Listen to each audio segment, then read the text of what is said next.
Ce qu'on a décidé de faire autour du sujet, la crise, comment ça s'est passé, mais surtout comment on peut tirer les enseignements de cette crise, c'est d'organiser des discussions et des échanges entre experts, en fait, pour vous permettre d'échanger autour de grands défis que vous avez remontés.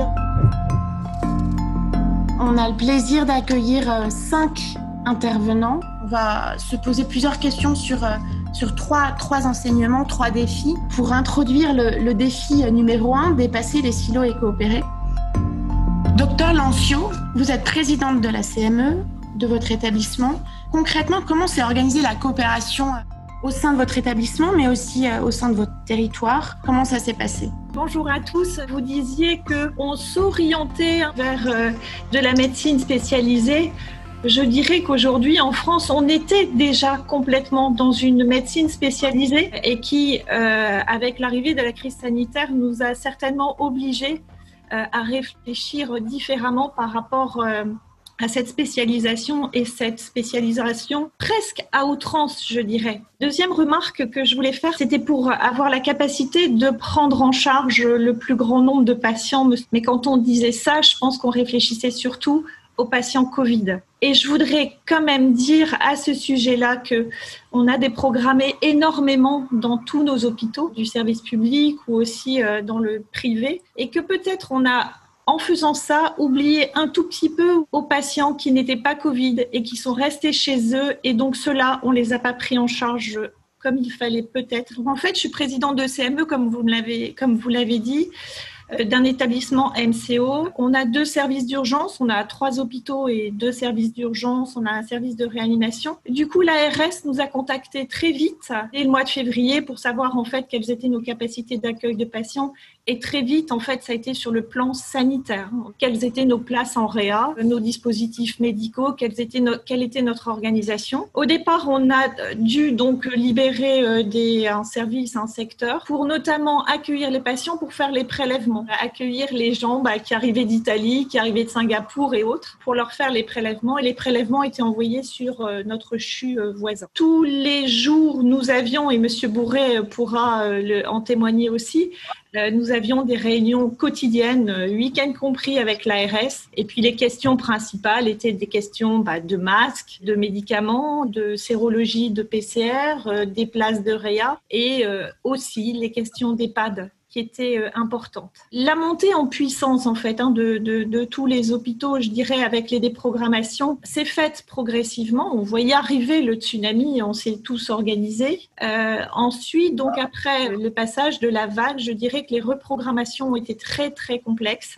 Peut-être ne s'est-elle pas faite suffisamment bien avec le secteur de la ville et c'est certainement le regret qu'on pourrait avoir, et notamment aussi vis-à-vis des EHPAD. Merci beaucoup. Alors du coup, j'en profite pour vous poser la question à professeur Aubet. Vous êtes oncologue. Comment ça s'est passé pour vos malades? Pour assurer que tous les malades, Covid et non Covid, bénéficient d'une prise en charge la meilleure possible. Tout ce qui a été, j'oserais dire, Covid positif ou supposément Covid positif a été finalement très bien géré avec une organisation de la prise en charge médicale qui était effectivement optimale. Après, il y a eu des conséquences. Et ces conséquences, ça a été effectivement pour tout ce qui était a priori non Covid. Alors là, la sectorisation n'a pas posé vraiment de problème. Tout ce qui a vraiment posé de problème, c'est la déprogrammation. C'est-à-dire qu'il y a énormément de choses qui ont été déprogrammées. Une coloscopie a été déprogrammée. Donc il y a un retard diagnostique si toutefois cette coloscopie aurait dû amener à découvrir un cancer du côlon. Après, les autres problèmes, c'est les déprogrammations des gestes opératoires. Puis on se retrouve avec des gestes opératoires qui n'étaient pas urgents et qui s'accumulent. Il y a une avalanche de non-urgence. Après, il y a aussi une autre problématique qu'on pourrait souligner, c'est les difficultés d'accessibilité par rapport à des complications. Par exemple, le patient non Covid. Je pense personnellement que la crise a été tout de même très très bien gérée. Et j'ajoute qu'elle a été très très bien gérée aussi avec nos administrations de l'hôpital. Il y a toujours entre guillemets des dégâts collatéraux, j'aime pas trop ce terme, mais ça reste quand même des problématiques collatérales. C'est vrai que les déprogrammations étaient fatales. Merci. Alors, tout à l'heure, on évoquait la coopération et ce qui aurait pu être amélioré dans la coopération, notamment ville-hôpital. Donc, docteur Gaboreau, vous êtes médecin généraliste, vous exercez en ville. Rétrospectivement, comment est-ce qu'on aurait pu améliorer ce maillage ? Alors pour répondre à votre première question, oui, ça me semblait très important d'impliquer la médecine de premier recours, cette médecine qui permet de traiter le plus grand nombre de personnes dans les territoires, dans leur lieu de vie. On a eu l'impression que la crise était gérée principalement par les services d'urgence, la réanimation et les services hospitaliers, avec un discours sociétal en disant que la médecine de premier recours était fermée, indisponible, alors bien qu'au contraire, on était vraiment présents dans les territoires. Et puis, il a fallu montrer notre présence auprès des institutions. Heureusement, on a été entendu, ce qui fait que désormais, on participe à cette coopération dans les territoires et à la coordination vie d'hôpital. Pour compléter l'organisation vie d'hôpital, il me semble qu'il est très important actuellement que la médecine de premier recours soit visible par les hospitaliers et par les administrations. La visibilité, à mon sens, passe par notre structuration actuelle qui a été renforcée par différentes lois, notamment celle de 2016 qui autorise la construction des CPTS, ces communautés territoriales de professionnels de santé, si bien que la médecine de premier recours commence sérieusement à se structurer. On a clairement un rôle à jouer dans cette organisation, à ne pas être oublié par nos amis hospitaliers. Un appel aux amis hospitaliers. Complètement. Du coup, monsieur le directeur général, monsieur Bourret, je vais vous passer la parole. Est-ce que, plus sérieusement, cette crise va être un vrai accélérateur de la prise en charge au sens territorial du terme et accélérer le décloisonnement? Oui, ça va certainement aider à la prise de conscience qu'il faut travailler tous ensemble. Certains hôpitaux qui sont un peu plus avancés que d'autres. Le mode de délégation au centre hospitalier de Valenciennes est un mode de délégation déjà médical, autonome, décentralisé, fort. C'est un établissement qui est un établissement relativement important, puisque c'est un établissement qui fait à peu près 500 millions d'euros de budget avec on va dire 5800 agents qui travaillent avec la direction de Fourmi. Et on a l'habitude déjà d'avoir développé des coopérations territoriales via le projet médical partagé de notre GHT. Et donc, comme on a un mode de délégation qui est un mode de délégation très médicalisé, où les donneurs d'ordre sont chez nous les médecins, il y a déjà des partenariats médicaux qui sont forts sur les établissements. Après, il y a d'autres partenariats qui sont également forts, qui sont des partenariats avec les libéraux. Là où c'est un peu plus difficile, c'est vrai, c'est avec les structures très privées, où on est sur, hélas, un mode de tarification qui est le mode de tarification à l'activité. Quand on est en période de crise, la coordination a été acceptée de manière tout à fait bienveillante par l'ensemble des structures, qu'elles soient privées, publiques, villes, etc. Donc le centre hospitalier de Valenciennes a piloté, on va dire, la réponse sanitaire et médico-sociale de l'ensemble de son territoire. Quand on est revenu à une période d'après-Covid, c'est vrai que chacun a retrouvé ses réflexes, on va dire, sa conquête des parts de marché. Le territoire, on a vu qu'il pouvait jouer un rôle. On a vu qu'il avait une vraie valeur ajoutée pour le patient, une vraie valeur ajoutée pour les professionnels de santé pour pouvoir coopérer. Maintenant, il faudrait pouvoir poursuivre. Alors comment? Mais voilà, c'est avec le mode de mécanisme de financement actuel, c'est un peu plus compliqué. Merci beaucoup. Professeur Lescure, est-ce que cette pandémie a été la révolution finalement qui va ouvrir le champ en fait à de nouveaux modèles de coopération et de gouvernance en santé? Si on voulait voir les choses de façon positive, on dirait oui, parce que je pense que la puissance a été assez importante. Je crains qu'on ait quelques injections de rappel avec beaucoup de bureaucratie et pas mal de dysfonctionnements. J'ai eu l'impression pendant la période Covid, même si c'était extrêmement difficile, ça faisait longtemps qu'on n'avait pas vraiment travaillé comme ça, avec une efficacité, une collaboration, une synergie qui était assez impressionnante. L'interface entre direction et soignants, je pense, a été extrêmement profitable. J'espère que ce choc sera mémorisé. Mais comme je vous disais, j'ai un peu peur qu'on ait très vite tendance à retomber dans notre travers. Pour la ville, c'est vrai, je partage l'avis de mon collègue de médecine de ville. En maladie infectieuse, on n'a pas du tout une culture sectorisée, on a vraiment une vision globale. On est très ouvert sur la ville, on est complètement ouvert sur le service d'accueil des urgences. Dans les erreurs qui ont été commises, je pense qu'il y a eu un énorme retard à l'allumage dans la médecine de ville. Mais en même temps, c'était très difficile parce qu'on était sur une pathologie nouvelle avec le risque épidémique qui est quand même un truc extrêmement spécifique. Et avant la crise, on était tellement sous l'eau et à l'hôpital et en ville que c'était difficile d'avoir cette préparation-là en ville du risque épidémique. Et pour terminer, pour avoir une vision peut-être un peu moins optimiste, j'ai peur que le choc soit trop brutal, soit trop violent. Le Covid a un impact global sociale, politique, économique majeure. J'ai peur que la révolution du système de santé devienne un détail dans tous les problèmes à gérer aujourd'hui dans la société. Merci beaucoup. On va passer au deuxième grand sujet qu'on voulait adresser ce soir. Comment on va mieux réussir en fait à gérer l'avalanche de publications et d'informations et en même temps rester scientifique. C'est une question que j'aimerais vous poser à professeur Lescure. C'est vous avez accueilli les premiers patients à Bichat fin janvier. Les informations disponibles sur le virus étaient extrêmement ténues. Comment est-ce qu'on fait pour consolider rapidement ces données, construire de la connaissance et puis ensuite, comment on la diffuse, cette connaissance? C'est une question majeure et c'est vrai qu'on a été avec l'hôpital de Bordeaux, le centre qui a reçu les premiers patients.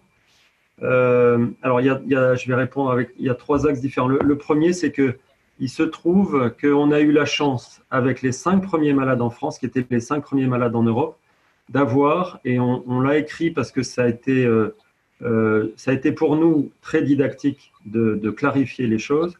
Et il se trouve que dans le temps, les 3 entités qu'on a pu dégager des 5 patients, des 5 premiers patients, c'est confirmé dans le temps. Et en fait, avec ces 5 malades, c'est vrai qu'on a pu rapidement construire un raisonnement clinique, même si on n'avait pas de thérapeutique.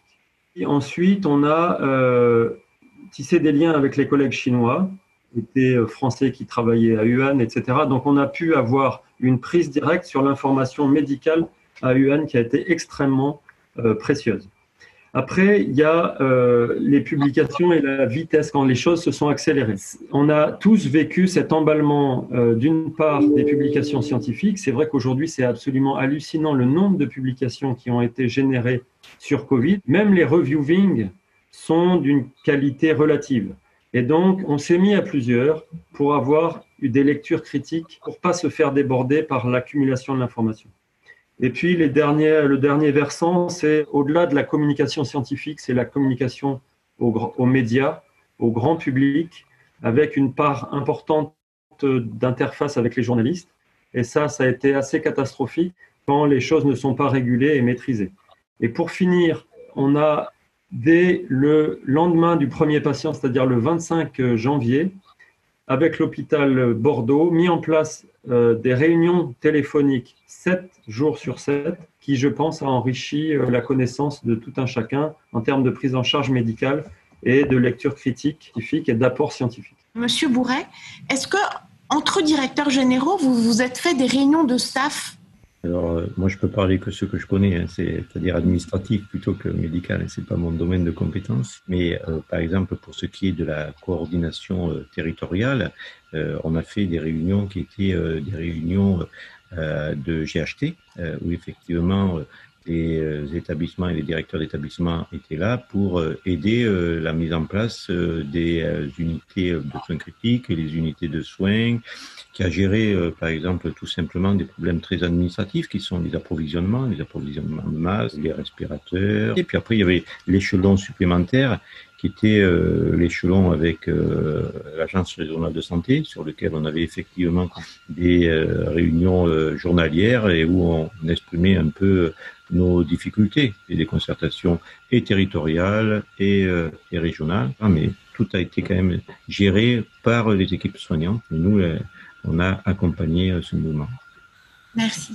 Docteur Gaboreau, je me souviens, vous évoquiez ce sujet vis-à-vis de vos étudiants, l'importance de l'esprit critique et de l'enseignement de la lecture critique notamment.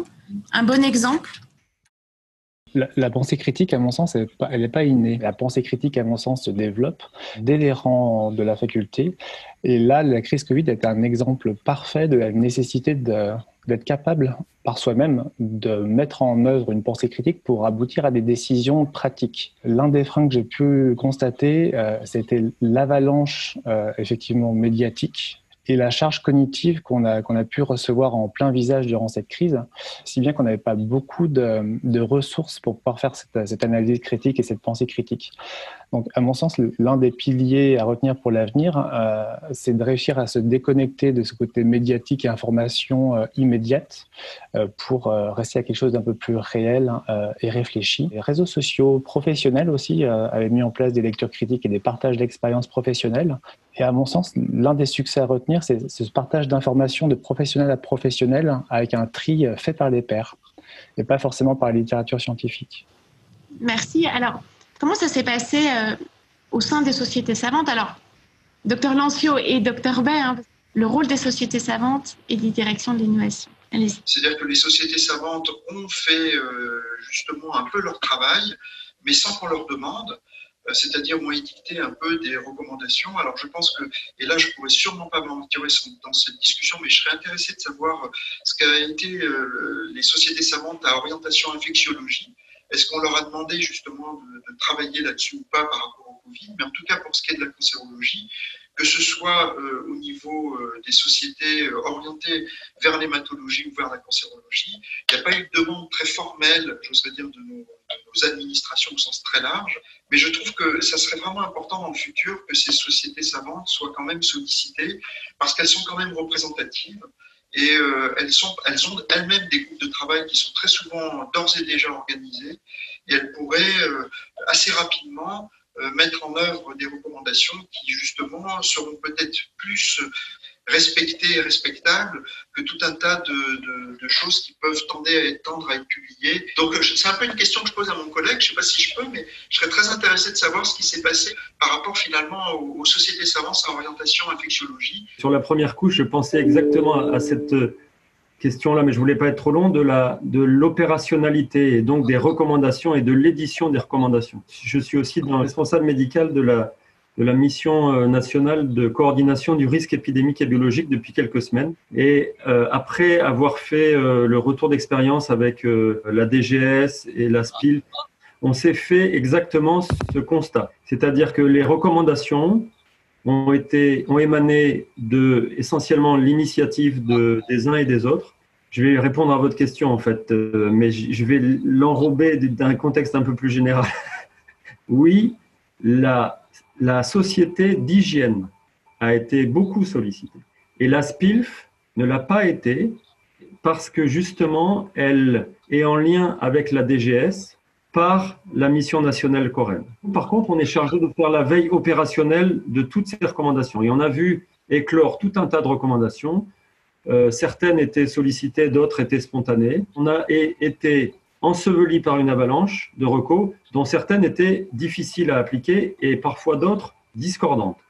Et la conclusion de tout ça, c'est qu'aujourd'hui, on a décidé avec la DGS que la COREB allait essayer de coordonner toute cette musique-là de recommandations, ce qui n'est vraiment pas une chose simple, mais qui est absolument indispensable. Et donc l'idée, c'est effectivement de faire l'interface avec toutes les sociétés savantes et que dans chaque société savante, on ait des interlocuteurs privilégiés. Je ne peux qu'aller dans le même sens en fait. Donc Jacques-Olivier en parlait, je suis vice-présidente de la Société française du cancer. Effectivement, on n'a pas été tellement sollicités. Ceux qui ont été plus sollicités, je pense effectivement, donc c'est vraisemblablement les sociétés en infectiologie, donc vous venez d'en parler Xavier. Mais il y a aussi la SFAR pour tout ce qui était anesthésie. Je trouve que c'est une très très belle initiative que de se dire voilà des représentants de différentes sociétés savantes pour la prochaine fois, je dirais, parce que les sociétés, on a attendu beaucoup de choses d'eux et des fois, on recevait des avis et des recommandations alors qu'on avait été devant le cas et on avait dû un peu prendre des décisions nous-mêmes. Juste pour vous donner un exemple, la SFAR vient juste de donner des nouvelles recommandations pour les reprises de blocs alors qu'on pense à nos reprises d'activité depuis bien longtemps. Et par rapport à l'innovation et à la recherche, et du qu'on disait sur être critique sur toute la masse d'informations que l'on a reçues, nous aussi, on a fait des groupes de travail c'était effectivement très médical. Hein. Nos directeurs, bien souvent, ont écouté ce qu'on leur proposait pour essayer de séparer le grain de l'ivraie. C'était très, très compliqué. Et ensuite, par rapport à toute l'innovation, la même chose, c'était tellement nouveau. Tout le monde a voulu faire des projets de recherche. On a eu énormément d'études qui ont été multicentriques. Je me suis entourée essentiellement d'un infectiologue. Nous avons piloté en fait l'ensemble des études. On en a eu une vingtaine. On a eu des CPP ou des ANSM qui ont fait des analyses plus rapides pour qu'on puisse commencer nos études cliniques avec des avis éthiques. Et le point que je voulais dire aussi, c'est que dans l'analyse de toutes les publications, on s'est aussi beaucoup aidé quand même, pour vous le dire, sur Clinical Key, qui a été un outil quand même assez utile dans l'analyse de l'ensemble des publications. Merci beaucoup. J'aimerais quand même qu'on se repose la question et qu'on se pose la question de cette prise de décision. Souvent, ceux qui prennent des décisions ne sont pas forcément ceux qui ont les mains dans le cambouis. Professeur Lescure, en France, on a du mal à mettre en œuvre, et pourtant c'est ce qui s'est passé pendant la crise. Comment on fait perdurer ce schéma décisionnel ? Je trouve que dans la gouvernance hospitalière, mais ça ne touche pas que l'hôpital, le haut est déconnecté du bas. Tant qu'il n'y a pas de connexion et que les prises de décision ne sont pas prises en fonction des problématiques de terrain, ça ne fonctionne pas. Et pendant cette crise-là, on a été obligé de travailler le plus efficacement possible et on a été obligé de relier le haut avec le bas. Et donc, on a relié cette horizontalisation, c'est-à-dire la prise en compte du terrain, avec les soignants, médecins, mais aussi non-médecins, les infirmières, les problématiques des aides-soignantes. Au milieu et dans le croisement de ces deux axes, il faut rajouter dans le nœud de la logistique et de la mise en œuvre, de l'implémentation. Et donc ça, c'est pareil, on n'avait pas le choix, il fallait que ça fonctionne tout de suite, pas dans 3 mois.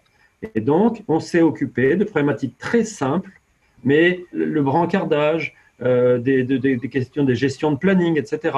Là, tout le monde s'est senti concerné par tous les problèmes, même les détails. Là, on a trouvé la recette qui fonctionne. Alors, quand j'entends le directeur, je le charrie un peu. Bon, il parle quand même de part de marché et quand il présente son hôpital, il parle d'abord en euros plutôt qu'en nombre de patients. Mais si on croit ce qu'il en dit, ce sont les directeurs qui sont au service des soignants pour la prise en charge des patients. Et si on n'oublie pas que notre objectif est commun et que c'est la prise en charge optimale des patients, eh ben, on a tout gagné. Oui, moi j'aime bien la contradiction, comme ça on peut rentrer en mêlée et puis on peut comme ça, le ballon peut circuler, voilà. On va bien s'entendre parce que je suis de Clermont-Ferrand, je joue aussi beaucoup plus au rugby qu'au football. Et c'est pour ça que le match PSG-OM m'a très vite fatigué. Et en plus, clairement, il y a une bonne équipe.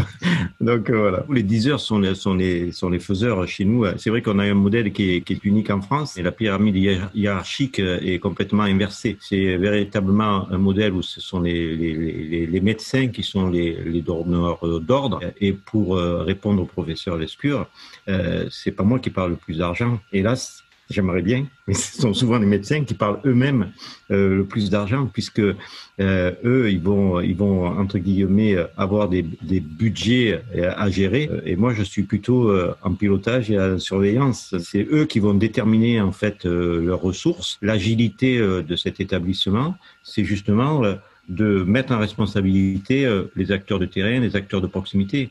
Et c'est pour ça que dans la gestion de la crise Covid, ce qui a été une exception pour tous les établissements publics de France, d'après ce que j'entends, n'a pas été une exception du tout pour le centre hospitalier de Valenciennes. En fait, ce qu'on a fait pour le centre hospitalier de Valenciennes, c'est qu'on a juste réorienté notre offre de soins. Alors, on est un établissement de 2000 lits, on a fermé 400 lits, on en a ouvert 200 pour le Covid. Donc ça a été fait uniquement par les médecins et nous on s'est occupé des transferts, on s'est occupé du brancardage. Donc la stratégie elle a été entièrement pilotée par les médecins. Ça a eu un avantage que ça a été extrêmement rapide, mais ça a été aussi un avantage, c'est que comme l'expertise était déjà au niveau médical, avant même le Covid, nos propres experts médicaux se sont organisés pour pouvoir être prêts quand la vague épidémique est arrivée. Et donc, ça a véritablement accéléré le processus. C'est vrai que c'est un modèle qui est extrêmement intéressant et je ne demande qu'à l'expliquer sur la délégation médicale autonome décentralisée, dont je suis un fervent défenseur et promoteur. Pour terminer avec vous, Dr Lancio, Professeur Bay et Dr Gaboureau, est-ce que vous pensez que justement ces schémas décisionnels qui pourraient être mis en place seraient possibles? Dr Gaboureau, comment ça se passe quand vous êtes votre propre patron? Moi, ça se passe très bien. C'est l'avantage de la médecine libérale. L'avantage qu'on a, c'est qu'on gère notre propre flux de patients, notre cabinet, notre activité. L'un des leviers d'action de la médecine de premier recours, c'est de laisser la main aux professionnels de santé de terrain. Mais à la lecture de ce que j'ai pu entendre récemment dans les débats parlementaires, où il y avait une volonté de rajouter une couche supplémentaire administrative pour contrôler les pratiques médicales ambulatoires. Je ne sais pas si la société est prête à être dans ce sens-là, de laisser un peu plus de libre champ à la médecine tout venant de premier recours, second, troisième recours, pour mettre quelque chose de plus contrôlé encore. Je fais le vœu d'aller vers quelque chose de plus libre pour les praticiens et qui sont un peu plus autonomes dans la prise de décision et l'organisation de leurs soins de territoire et hospitaliers. Alors du coup, je pense que par rapport à cette question, pour les décisions, on a vu une véritable dynamique collective, une intelligence collective. Là, on est allé très très vite et ça, c'était très important pour la prise en charge de nos patients. Je travaille dans un centre hospitalier qui est privé, non lucratif, et c'est vrai que nous, on a déjà des circuits très courts. On a des relations avec nos directeurs très fréquents, on est dans l'innovation, mais je pense que ça montre que ça peut marcher et qu'il faut continuer. Moi, je suis désolé, je vais être un peu critique quand même. Je pense qu'on aurait vraiment intérêt à quand même bien évaluer les nécessités au regard des territoires. Il y a quand même des territoires où il y avait une incidence du Covid qui était très très faible et qui a quand même été organisée de la même façon que des territoires où il y avait une incidence extrêmement élevée. Donc je pense que dans le futur, ce qui serait très très bien, c'est qu'il y ait quand même des évaluations, je pourrais même pas dire régionales, mais des organisations territoriales sur lesquelles l'État, à mon avis, devrait avoir confiance, de façon à ce qu'il y ait des adaptabilités qui soient au regard de la vraie réalité. Mais on peut quand même imaginer que ça marcherait un petit peu mieux qu'une organisation très collective et pour le coup, et vous connaissez bien le terme jacobine, c'est bien souvent, malheureusement, à l'encontre des réalités de territoire.